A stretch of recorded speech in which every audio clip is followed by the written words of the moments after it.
Oh, lovely here. Lovely from Nicole Payne. She's absolutely enjoying her role as the left full back, and just now picks up Odega. And Bonang. So it's been was everywhere to ensure that she's clears the lines beautifully. Johannes has really had her work cut out in this first 45, with Payne just making sure that she puts the pressure. Johannes really coming in, replacing Ditebe, who I thought in the match versus Burundi had a great spell, but obviously the coach is looking for a different tactical approach to this game.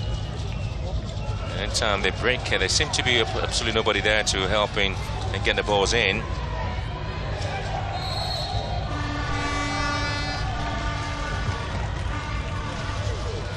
Well, there's a talk about Rita, who's been limping and left knee problem there. So it seems to be a problem. She hasn't really been able to get you those miles and get to those key areas. She's just been showing signs of she's limping, which is a big concern. And I'm wondering if that could have led to her substitution in the first game against Burundi.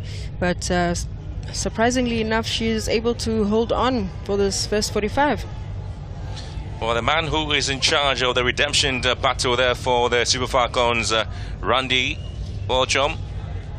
And now he has to find a way to pet the team up if they have any chance of scrapping through this particular group, where South Africa really taking commanding lead here. It was a bit shocking when Botswana top of the league at this table. And it was something that the fans of Nigeria were just simply not ready for that. And Lozier also working out the left full back.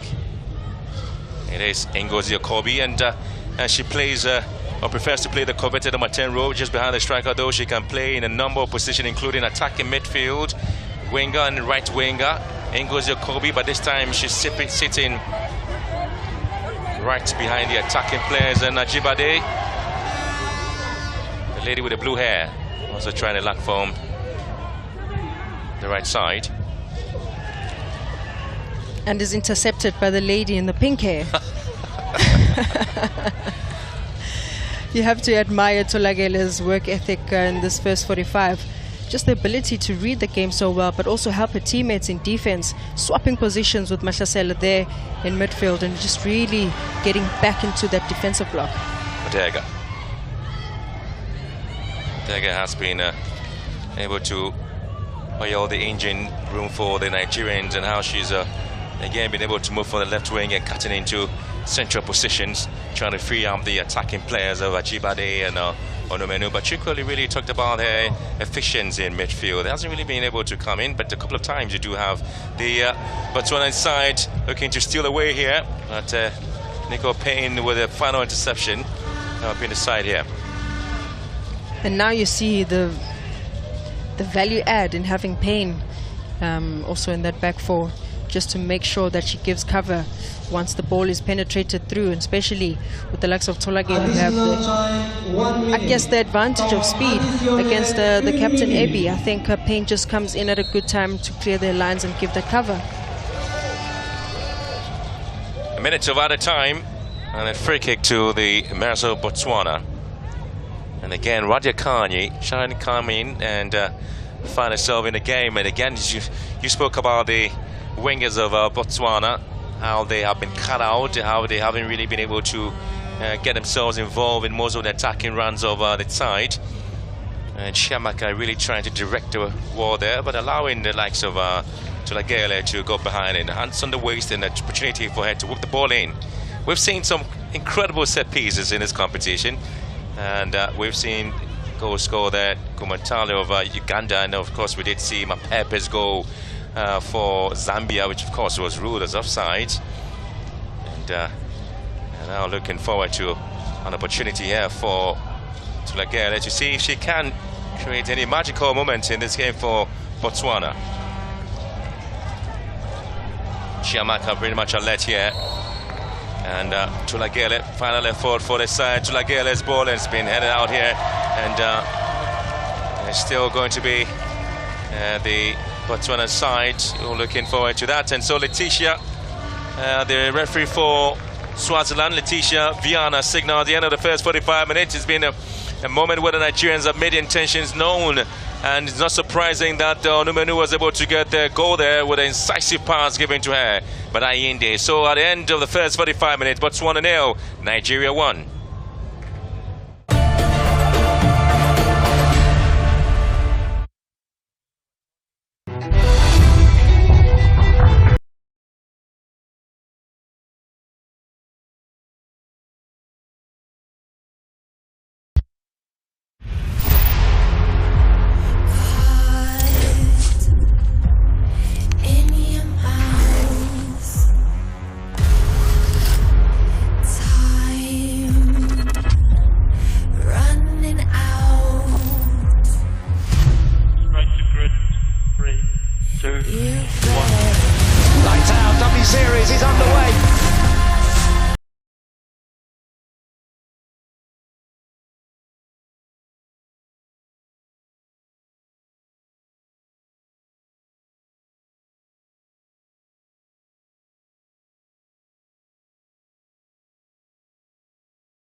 behind the defense of Botswana. They are also not creating 1v1s. Ajibade and Odega on the wings, they're still playing that narrow 4-3-3, which does not help them as much. But today their fluidity is a lot better, because if you look at the possession, accurate passes of 166 to 35 of Botswana, and Botswana is letting them keep possession in their own half, which means they're saying keep it there.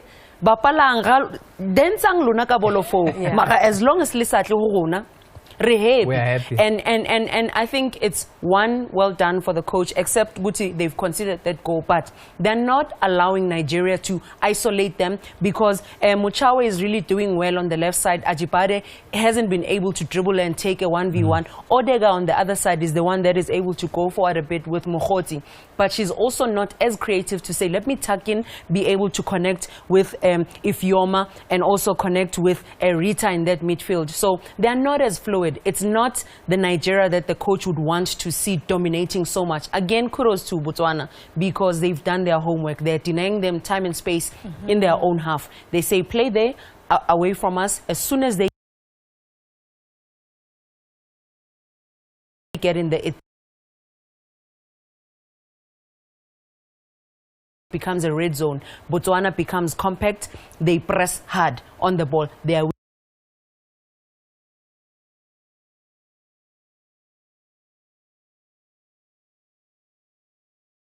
winning those battles, 1v1s, and Bosija is also doing well with catching those, just that one goal that she's considered.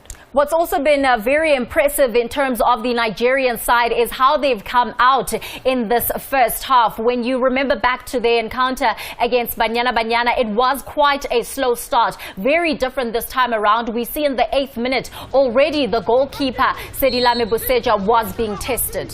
Yeah, I think a great corner kick that's flighted in here, but great handling there from Boseja. She rises beautifully, and it's always difficult for a goalkeeper to come through bodies, because you can see how crowded that 6-yard area even of hers is. But she absolutely comes out. You want that commanding presence from your goalkeeper. They say the 6-yard area belongs to the keeper, but a lot of keepers don't take command of it, and she certainly did in that instance. Beautiful handling as well. Yeah, and I'm smiling because I know at training she's always pound to pound with Andile Dlamini, and in the game against Banyana we did say it's safe hands. Andile catches it and holds on to it. Bosija did the same thing, because we saw the Burundi goalkeeper, she spilled, caused the penalty. With this one, Bosija is not the tallest with the towers that came into the box, but she still was able to hold on to it and say, can we go for a counter? She relaxed a bit, because that's what you need. You can't be going back to defend all the time. And Onomunu, in just her 6th appearance for Nigeria, scores her 4th goal. It is, of course, the goal that is currently separating the two sides. And what a splendid goal it was, Lulu. A splendid goal, and this is the first time that they were able to bypass that defense, because Muntu stepped in, and when she stepped in, she didn't push the whole defense. In her stepping in, it offset Otlachile, because Otlachile could not cover her, and it was too late, because if you look at it, on the morning where she was standing, she was right between Otlachile and Muntu, and she realized that Muntu is stepping in. It allowed her to go behind Otlachile, because if you look at that, Otlachile could not even stop that defense splitting pass. So she made a half moon, smaller than a moon, a half moon run to go between the two center backs, and the weight of the pass was perfect for her. I think a big thing now, and I was worried about this, but you can almost directly relate this goal to Boseja's injury. She's not okay. She's not taking her own goal kicks. And the reason why Montu was seemed to be stepping out is actually because she took the goal kick. So she's taking the goal kick because Boseja can't take it. She's taking the goal kick. Once she's played it out, she takes too long to then join the line. She literally, so by the time she actually gets out, the ball's already coming back, and then she kind of plays on Nomunu on, and she gets the run through on goal. You see there, she's literally coming out from the goal kick, and then she plays on, and so that's a big problem. I think the fact that Boseja is injured, can't take her own goal kicks, that is a direct link to Nigeria having scored the opening goal. And Mark, if you're looking at that, one of the ways for them to cure that sickness a bit is for them to stay compact, pick up already. So when either Otlachilo or Munsu plays that long goal kick, pick up so that when you lose the ball, you're already there to pick up. So set your rest defense and be able to pick up the second ball, because the goalkeeper's long kick is not the same as the infield players. Yeah. But it's also such a risk to have a partially injured player like Boseja still on the field against a Nigerian side that is all out attacking. It is always a risk to keep a player, but the thing is, the only thing she can't do really is kick. But in terms of, you saw that when she came out to Onamunu's feet, she nearly makes the save. So her movement and her mobility is okay. It's literally, I think, just the impact of the ball that she can't take right now. So you just have to find ways, as coach says. So if one of the other players is going to take the goal kick, then the rest of the defense can't stay in their normal positions. You kind of have to become more compact until they join in. So you have to compensate for the fact that your goalkeeper can't take her goal kicks. And of course, from the 29th minute, it definitely was all systems go in terms of Nigeria, now bolstered in terms of the confidence after Onamunu's goal. And here again, we see them on the attack trying to find the back of the net.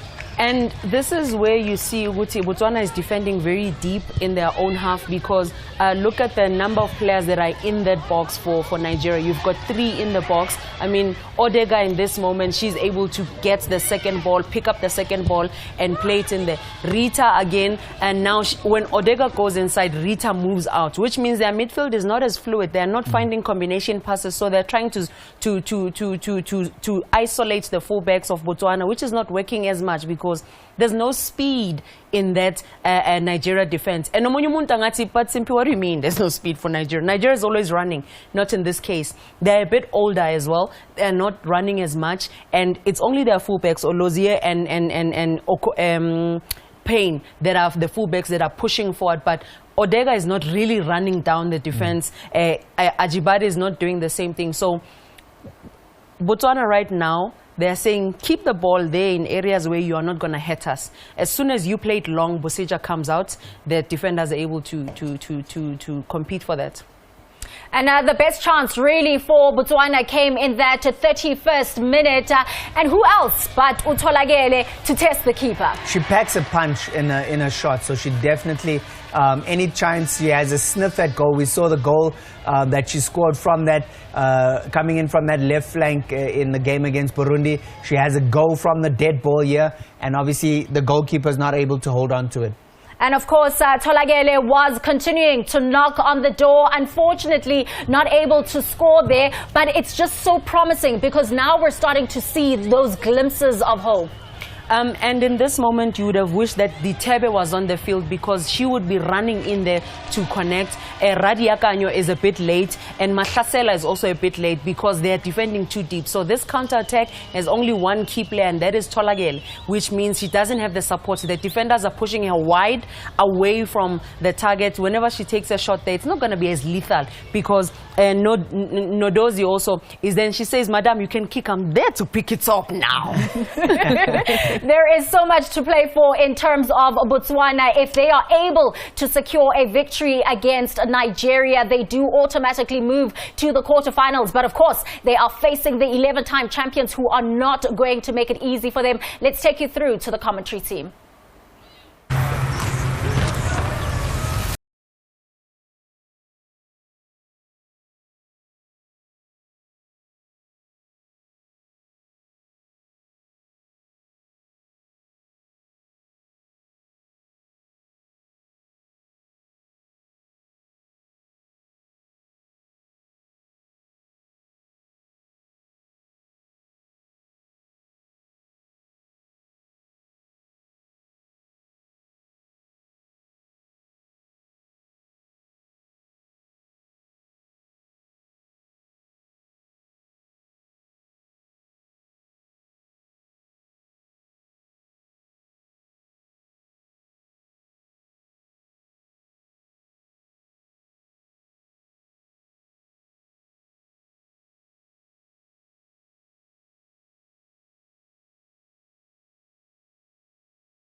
And so Nigeria would have almost everything to play for in this group. The second half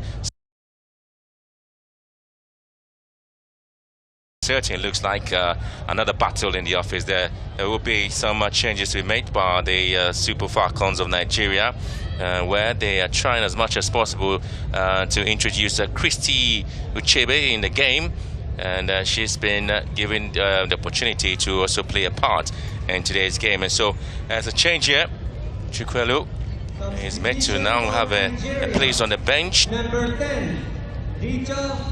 So this is the substitution and the reason she is coming in. And so we start the second half, and for Botswana they remain unchanged. It's only Nigeria with Christy Uchebe, who plays the club football in Portugal, and she gets the chance to play a part in today's game.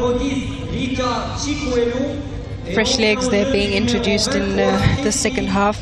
And, obviously noted Rita's challenge, you know, in the first half as she was limping. Thought that left knee was quite strapped, and but you have to give her credit for having the courage to really see off the first half. And so that's Chukwelu on the bench. Players taken over by Christy Uchebe. She's a midfielder for Benfica, played for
Sarawa Amazons in the 2018 season, and then back on the 14th of February 2020, Uchebe signed for Portuguese side Benfica on a 3.5 years deal.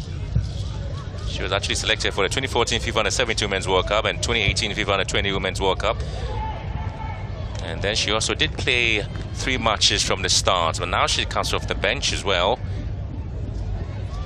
She made 2 starts and for the 17 side and 3 starts for the Under-20, yet to score a goal for the side again. Okay, comes in the first corner kick of the day for Nigeria, and they would allow Nicole Payne to effect this one for the Super Falcons, who are looking forward to see if they have a second in the game there. Meantime, Letitia Vienna from Swaziland just looking to have some works there.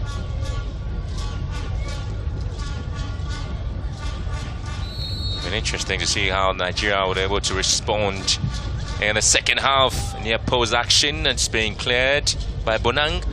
Right plays at the right time, the centre back for the Mers of Botswana.